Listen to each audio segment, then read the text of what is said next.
Hello viewers, welcome back to your YouTube channel Economic Facts. My name is Indu Sharma.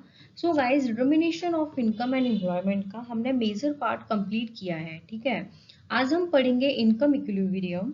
इसमें हम पढ़ेंगे meaning of equilibrium, क्या assumptions होती हैं equilibrium की, ठीक है, एजम्पशंस।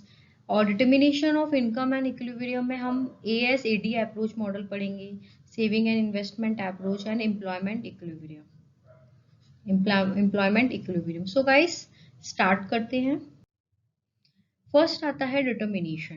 डिटर्मिनेशन का मतलब क्या होता है वो जैसा कि सभी को पता है। डिटर्मिनेशन जो हमने प्रीवियस क्लास में भी कंप्लीट अच्छे से किया है, डिटर्मिनेशन विच मीन्स जहां पर aggregate demand and aggregate supply की क्या करता है, बात करता है, ठीक है। Determine the value of aggregate demand and aggregate supply. तो व्हाट इज एग्रीगेट डिमांड, ये हमने बहुत अच्छे से कंप्लीट किया था, जहां पे डिमांड हो रही है total final goods and services की। किसकी डिमांड हो रही है? Total final goods and services की क्या हो रही है, डिमांड हो रही है। किसकी? मार्केट में। That's called aggregate demand. And what sense of aggregate supply? Aggregate supply means total output of goods and services produced in an economy, ठीक है। जो आउटपुट प्रोड्यूस हो रहा है इकोनॉमी में उसको हम बोलते हैं aggregate supply. And aggregate demand होता है जो टोटल एक्सपेंडिचर हो रहा है on goods and services in economy during a period of time. Aggregate demand कौन करता है? कंजम्पशन, मतलब हाउस होल्ड कंजम्पशन एक्सपेंडिचर के वे में होता है, इन्वेस्टमेंट एक्सपेंडिचर के वे में होता है, गवर्नमेंट कंजम्पशन एक्सपेंडिचर के वे में होता है, एंड नेट एक्सपोर्ट। बट जो एग्रीगेट सप्लाई होता है वो कौन करता है? प्रोड्यूसर करता है गुड्स को प्रोड्यूस करने में। तो ये होता है aggregate demand and aggregate supply, जो हमने प्रीवियस क्लास में बहुत अच्छे से क्लियर किया है, एग्रीगेट डिमांड को और एग्रीगेट सप्लाई को। So aggregate demand and aggregate supply equilibrium को कैसे रिप्रेजेंट करता है? हम एग्रीगेट डिमांड को बोलते हैं consumption plus investment, consumption plus investment. And aggregate supply को बोलते हैं कंजम्पशन प्लस सेविंग। इन्वेस्टमेंट इसको क्यों बोलेंगे? क्योंकि जितनी हमारी इनकम होती है, ठीक है, जितनी हमारी इनकम होती है उसका हम कुछ पार्ट क्या करते हैं, कंज्यूम करते हैं, और कुछ पार्ट जो होता है इन्वेस्ट करते हैं, जो कि फिक्स्ड होता है। बट फिक्स्ड कब तक होता है? During a short period of time. जो हमने पहले डिस्कस किया हुआ है कि किन्स ने बताया है कि जो इन्वेस्टमेंट होता है वो during a short period of time क्या होता है, फिक्स्ड होता है। एंड टेक्नोलॉजी जो होती है वो भी रिमेन्स कांस्टेंट होती हैं। तो aggregate demand equals to C plus I, consumption plus investment. And aggregate supply, supply का मतलब हो गया कंजम्पशन, कंजम्पशन प्लस सेविंग, ठीक है। कितना हमने कंज्यूम किया अपनी इनकम का और कितना पार्ट हम क्या कर रहे हैं, सेव कर रहे हैं। जो हाउस होल्ड कुछ इनकम को कंज्यूम करता है और कुछ पार्ट को क्या करता है, सेव करता है। That's called consumption plus saving, that's called aggregate supply. तो हम इसको रिप्रेजेंट कर सकते हैं equilibrium equals to I equals to S, investment equals to S, investment equals to saving, ठीक है। तो ये होता है इक्विलिब्रियम पॉइंट, जो कि किससे रिप्रेजेंट किया जाता है, aggregate demand and aggregate supply से। तो इक्विलिब्रियम कब होता है? जब level of income where aggregate demand of goods and services in the economy is equal to their aggregate supply. जितनी मार्केट में डिमांड हो रही है तो उतना ही मार्केट में क्या होना चाहिए, सप्लाई भी होना चाहिए गुड्स एंड सर्विसेज की। अगर हाउस होल्ड मार्केट में क्या कर रहा है, डिमांड कर रहा है गुड्स एंड सर्विसेज की, डिमांड कैसे कर रहा है, अपने मनी को स्पेंड करके, तो प्रोड्यूसर उस गुड्स को जब प्रोड्यूस करता है तो वो भी क्या होना चाहिए, उतना गुड्स सप्लाई भी होना चाहिए। तो दोनों जब इक्वल होते हैं तो इक्विलिब्रियम की सिचुएशन क्रिएट होती है, ठीक है। नेक्स्ट उसमें हम देखते हैं कि अजम्पशंस क्या होती हैं डिटर्मिनेशन ऑफ इक्विलिब्रियम की। ओके, फर्स्ट अजम्पशन है शॉर्ट रन। फर्स्ट अजम्पशन क्या है, शॉर्ट रन। शॉर्ट रन बताता है कि अकॉर्डिंग टू किन्स, किन्स बताते हैं शॉर्ट रन में कि जो टेक्नोलॉजी होती है, किन्स ने बताया है कि जो टेक्नोलॉजी होती है वो भी क्या होती है, remains unchanged. Technology remains unchanged. And investment जो होता है वो भी कांस्टेंट होता है। इन्वेस्टमेंट जो होता है वो क्या होता है, कांस्टेंट होता है। बट ये किस चीज में बात हो रही है, शॉर्ट रन में, during a short period of time. और ये शॉर्ट रन में ये रिप्रेजेंट करता है अगर हायर लेवल ऑफ एम्प्लॉयमेंट हुआ, हायर लेवल ऑफ एम्प्लॉयमेंट हुआ तो वो क्या रिप्रेजेंट करेगा, हायर लेवल ऑफ आउटपुट। ठीक है, हायर लेवल ऑफ एम्प्लॉयमेंट अगर होता है तो जो वो रिप्रेजेंट करता है हायर लेवल ऑफ आउटपुट। इसका फंडा सिंपल है कि अगर जब प्रोड्यूसर प्रोड्यूस करता है गुड्स एंड सर्विसेज को, अगर मार्केट में उसकी डिमांड है तो डेफिनेटली कि एम्प्लॉयमेंट लेवल भी हमारा इंक्रीज होगा। प्रोड्यूसर अकेला तो प्रोड्यूस करेगा नहीं गुड्स एंड सर्विसेज को, उसको ज्यादा से ज्यादा लेबर की रिक्वायरमेंट होगी। तब लेबर की रिक्वायरमेंट होगी तो हमारा जो लेवल ऑफ एम्प्लॉयमेंट है वो भी क्या होगा, इंक्रीज होगा। तो ये शॉर्ट रन की कुछ कंडीशंस हैं, राइट। जो अजम्पशन है, जो डिटर्मिनेशन ऑफ इक्विलिब्रियम लेवल को मेजर करने में कुछ जो अज्यूम किया गया है वो इसमें हम डिफाइन कर रहे हैं। ठीक है, सेकंड पॉइंट है price level is fixed. Price level को माना जाता है, इसको भी अज्यूम किया गया है कि ये क्या है, फिक्स्ड है। थर्ड है aggregate supply is perfectly elastic. Perfectly elastic किसको रिप्रेजेंट करता है, इनफाइनाइट को। ठीक है, परफेक्टली इलास्टिक क्या होता है शॉर्ट रन में, विच मीन्स इनफाइनाइट, इनफाइनाइट को रिप्रेजेंट करता है। इसका मतलब होता है, इसकी इम्प्लीकेशन ये होती है एग्रीगेट सप्लाई की इज परफेक्टली इलास्टिक। अगर एग्रीगेट डिमांड ज्यादा है मार्केट में, ठीक है, तब डिमांड ज्यादा है तो जो लेबर रिसोर्सेज है, ठीक है, लेबर रिसोर्सेज है उसका क्या होगा, फुल यूटिलाइज होगा। क्योंकि मार्केट में अगर डिमांड ज्यादा है तो प्रोड्यूसर जो गुड्स प्रोड्यूस कर रहा है तो उसको ज्यादा से ज्यादा लेबर की नीड होगी। तो हम बोल सकते हैं कि लेबर रिसोर्सेज क्या है, ज्यादा है, यानी कि through utilization of unemployed resources that means labour, labour इसकी रिक्वायरमेंट क्या होगी, ज्यादा होगी जब एग्रीगेट डिमांड क्या होगा, इंक्रीज होगा। तो इसको भी क्या किया गया है, अज्यूम किया गया है। ठीक है, अब नेक्स्ट आता है closed economy. Closed economy which means no trading activity with outside economy. Closed economy मतलब कोई भी ट्रेडिंग एक्टिविटी नहीं है किसके साथ, एक्सटर्नल इकोनॉमी के साथ। तो नो ट्रेडिंग एक्टिविटी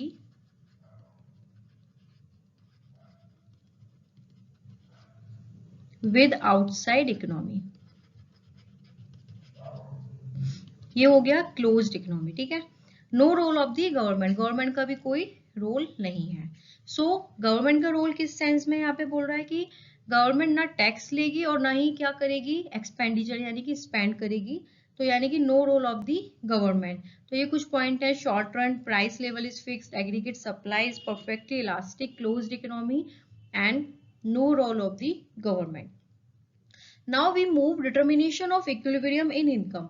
इसके हमने दो अप्रोच पढ़ने हैं। First aggregate demand and aggregate supply approach, second saving and investment approach. तो फर्स्ट हम देखते हैं aggregate demand and aggregate supply approach. यहाँ पे क्या है, इनकम गिवन है, इनकम को किससे डिनोट करते हैं, वाई से, 0, 100, 200, 300, 400, 500, 600। यहाँ पर क्या है, ये प्लांट कंजम्पशन, ये क्या है, प्लांट कंजम्पशन जो गिवन है 100, 150, 200, 250, 300, 350 एंड 400। हेयर गिवन है प्लान इन्वेस्टमेंट जो कि क्या है, कांस्टेंट है, मतलब during a short period of time. Here is given plan saving, saving कैसे निकाला इसने, हमने निकाला सेविंग y माइनस सी, y माइनस सी यानी कि इनकम में से क्या लेस किया हमने, कंजम्पशन, कितनी इनकम है और फिर कितना कंज्यूम कर रहे हैं इनकम को, और कितना पार्ट हम क्या कर रहे हैं, सेव कर रहे हैं, तो प्लांट सेविंग हो गया। That's called aggregate demand, consumption plus investment and aggregate supply, sorry यहाँ सप्लाई आएगा, कंजम्पशन प्लस सेविंग। तो ये दो पॉइंट होते हैं।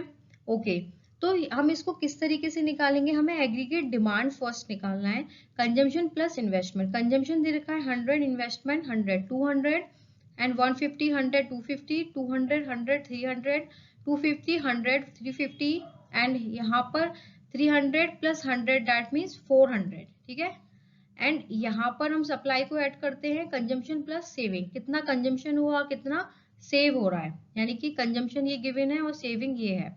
तो 100 माइनस 100 0, 150 प्लस माइनस 50 यानी कि 100 एंड 200 प्लस 300 ये आ जाएगा 200 एंड अगेन यहाँ पर दे रखा है 300 यानी कि 350 यानी कि 50 प्लस 250 300। और ये पॉइंट हम देख सकते हैं जहां पर 400 आ रहा है, विच मीन्स इस पॉइंट को हम क्या बोलेंगे, इक्विलिब्रियम। यही तो हमें समझना है कि इक्विलिब्रियम क्या होता है, कि जहां aggregate demand equals to aggregate supply. जितनी डिमांड है मार्केट में उतना क्या हो रहा है, प्रोड्यूसर सप्लाई भी कर रहा है गुड्स एंड सर्विसेज को, तो ये दोनों क्या होते हैं, बराबर होते हैं। ठीक है, इस पॉइंट को हम बोल सकते हैं एट इक्विलिब्रियम पॉइंट। ओके, ठीक है। इस पॉइंट में क्या दिखा रहा है, ये पॉइंट दिखा रहा है कि जहां एग्रीगेट डिमांड जो है वो ग्रेटर देन है एग्रीगेट सप्लाई से। ठीक है, एग्रीगेट डिमांड जो है वो ग्रेटर देन है एग्रीगेट सप्लाई से। तो डिमांड कब होगी, एक डिमांड मार्केट में एक कंज्यूमर कब करेगा, जब उसकी क्या होगी, इनकम राइज होगी, जब भी तो डिमांड करेगा। बिना इनकम के वो क्या खर्च करेगा, डेफिनेटली कुछ भी नहीं। तब उसकी इनकम बढ़ेगी तभी वो क्या करेगा, मार्केट में स्पेंड करेगा। ओके, ये पॉइंट दिखा रहा है जहां पर एग्रीगेट सप्लाई ज्यादा है एग्रीगेट डिमांड से, यानी कि इनकम क्या हो गई, फॉल हो गई, इनकम जो है वो फॉल हो गई। ठीक है, तो ये 3 पॉइंट हमें बेसिकली इक्विलिब्रियम में समझने हैं कि जब एग्रीगेट डिमांड ग्रेटर देन है एग्रीगेट सप्लाई से तो सिचुएशन क्या होती है, एट इक्विलिब्रियम पॉइंट ये पॉइंट रिप्रेजेंट करता है। एंड एग्रीगेट सप्लाई जब लेस देन है एग्रीगेट डिमांड से तो सिचुएशन क्या होती है। ठीक है, तो हम चलते हैं इसके पॉइंट्स पे। Why equilibrium attend only when aggregate demand and aggregate supply. ये क्वेश्चन डायरेक्टली एग्जाम में पूछा जाता है, बहुत इंपॉर्टेंट क्वेश्चन है ये, डायरेक्टली पूछा जाता है। ठीक है, why equilibrium attend only when aggregate demand equals to aggregate supply. क्यों और हमेशा इक्विलिब्रियम इसी पे अटेंड करता है जब एग्रीगेट डिमांड इक्वल्स टू होती है एग्रीगेट सप्लाई के, because there is no tendency for income and output to change. ठीक है, ये रीजन होता है कि कोई टेंडेंसी नहीं है कि इनकम हमारी बहुत जल्दी चेंज होगी या आउटपुट यानी कि प्रोड्यूसर प्रोडक्शन को चेंज कर देगा। ठीक है, there is no tendency for income and output to change, इसलिए जो इक्विलिब्रियम है वो हमेशा एग्रीगेट डिमांड इक्वल्स टू होती है एग्रीगेट सप्लाई के, तभी वो अटेंड करता है।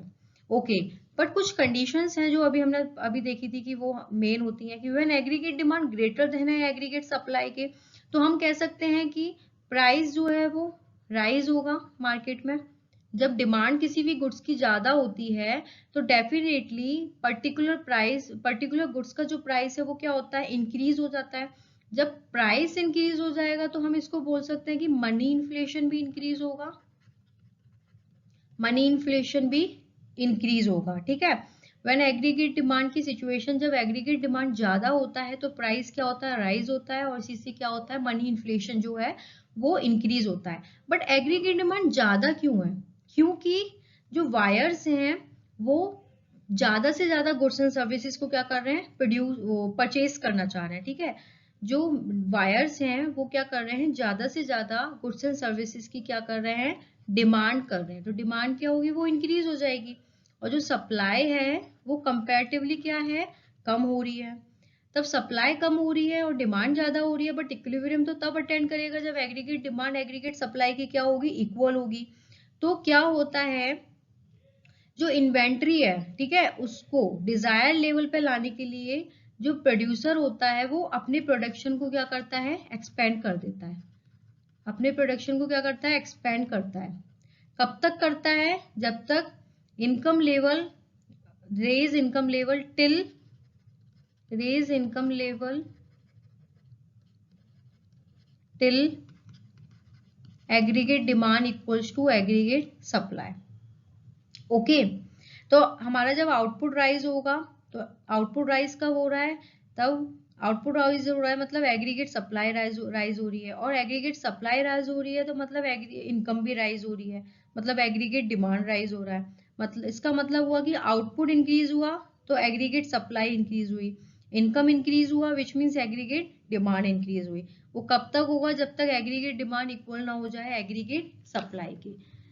और सेकंड कंडीशन बोलती है कि when aggregate demand less then है एग्रीगेट सप्लाई के। ठीक है, तब लेस देन की सिचुएशन होती है तो हम बोल सकते हैं कि प्राइस जो है वो डाउन होगा उस पर्टिकुलर गुड्स का। तब प्राइस डाउन होगा तो नेशनल इनकम भी क्या होगी, डाउन होगी, और जब नेशनल इनकम डाउन होगी तो एम्प्लॉयमेंट भी डाउन होगा। ठीक है, अब ये बोलोगे कैसे, क्योंकि जब डिमांड है किसी गुड्स की वो क्या हो रही है, कम हो रही है। तब डिमांड गुड्स की कम हो रही है तो मार्केट में क्या होगा, प्राइस उसका क्या करेगी, इकोनॉमी रिड्यूस कर देगी। तब इकोनॉमी प्राइस रिड्यूस करेगी तो उस प्रोडक्शन के लिए एम्प्लॉयमेंट की नीड ही नहीं होगी उतनी, ठीक है, जितनी लेबर चाहिए उतनी नीड नहीं होगी, तो एम्प्लॉयमेंट भी रिड्यूस हो जाएगा। तब ये दोनों रिड्यूस हुए तो नेशनल इनकम पे तो इम्पैक्ट पड़ेगा ही डेफिनेटली, तो नेशनल इनकम भी क्या होगी, रिड्यूस होगी। तो इस सिचुएशन में क्या होगा कि हाउस होल्ड जो है वो गुड्स एंड सर्विसेज जो है वो कम खरीद रहे हैं, ठीक है। तो जो प्लान इन्वेंट्री है, ठीक है, तो प्लान इन्वेंट्री यानी कि फर्म जो है वो अपने आउटपुट को क्या करेगी, फर्म जो है वो अपने आउटपुट को क्या करेगी, रिड्यूस कर देगी। तब हाउस होल्ड कम ही खरीद रहा है गुड्स एंड सर्विसेज को, तो वो इतना प्रोडक्शन क्यों करेगी, वो अपने जो क्या बोलते हैं प्रोडक्शन है अपने आउटपुट को क्या कर देगी, रिड्यूस कर देगी। कब तक, जब तक एग्रीगेट डिमांड जो है वो कब क्या ना हो जाए, इक्वल ना हो जाए एग्रीगेट सप्लाई के। सो आई होप आपको ये पॉइंट बहुत अच्छे से क्लियर हुआ होगा कि एग्रीगेट डिमांड जो इक्विलिब्रियम अटेंड करती है वो कब सिर्फ एग्रीगेट डिमांड इक्वल होता है, जब एग्रीगेट सप्लाई के तभी इक्विलिब्रियम जो होता है वो अटेंड होता है। और इसकी दो कंडीशंस होती हैं, when aggregate demand greater than aggregate supply और when aggregate demand less than aggregate supply. ये क्वेश्चन डायरेक्टली पूछा जाता है पेपर में, तो बहुत ही इंपॉर्टेंट है। नेक्स्ट चलते हैं हम saving investment approach. Saving investment approach that means S equals to I.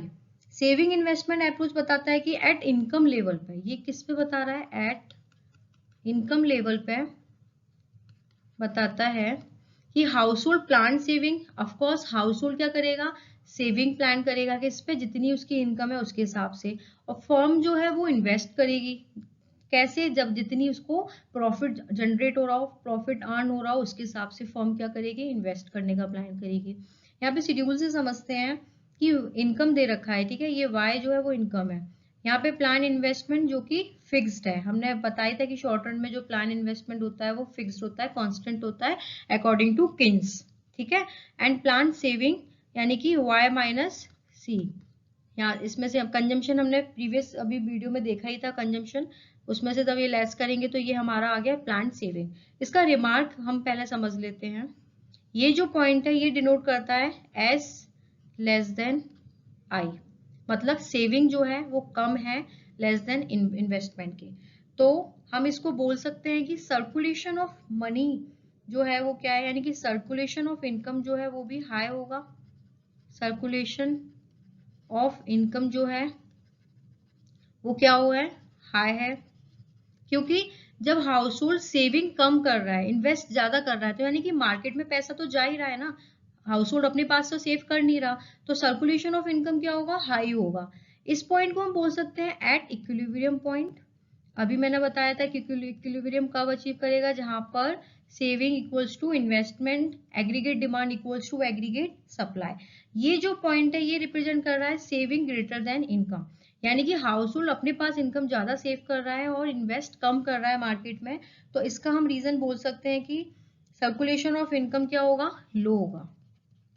Circulation of income जो है वो क्या होगा, लो होगा, ठीक है, ये पॉइंट को रिप्रेजेंट करता है।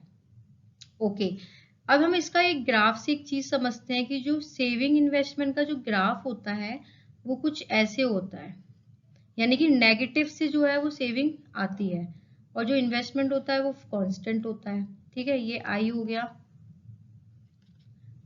ओ एक्स वाई और ये हो गया सेविंग, ठीक है, ये सेविंग जो नेगेटिव से आती है। अब ये नेगेटिव से सेविंग मतलब सेविंग नेगेटिव क्यों है, इसका मतलब ये हुआ कि चाहे इनकम लेवल ऑफ इनकम कुछ भी हो बट एसेंशियल इंसान अपना जो है कंजम्पशन वो करेगा, जो एसेंशियल नीड है उसको कंज्यूम करेगा, ठीक है। क्योंकि चाहे लेवल ऑफ इनकम कुछ भी हो बट सेविंग चाहे नहीं होगी बट कंजम्पशन तो वो करेगा ही करेगा, कंजम्पशन लेवल कभी भी जीरो नहीं होता, ठीक है।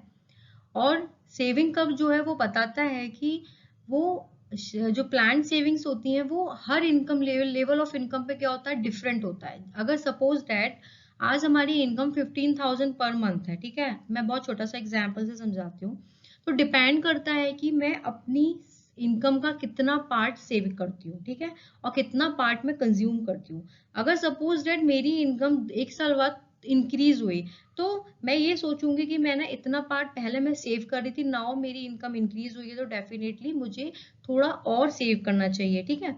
तो सेविंग जो होता है यानी कि सेविंग कर्व होता है, that shows plan savings at different level of income, ठीक है।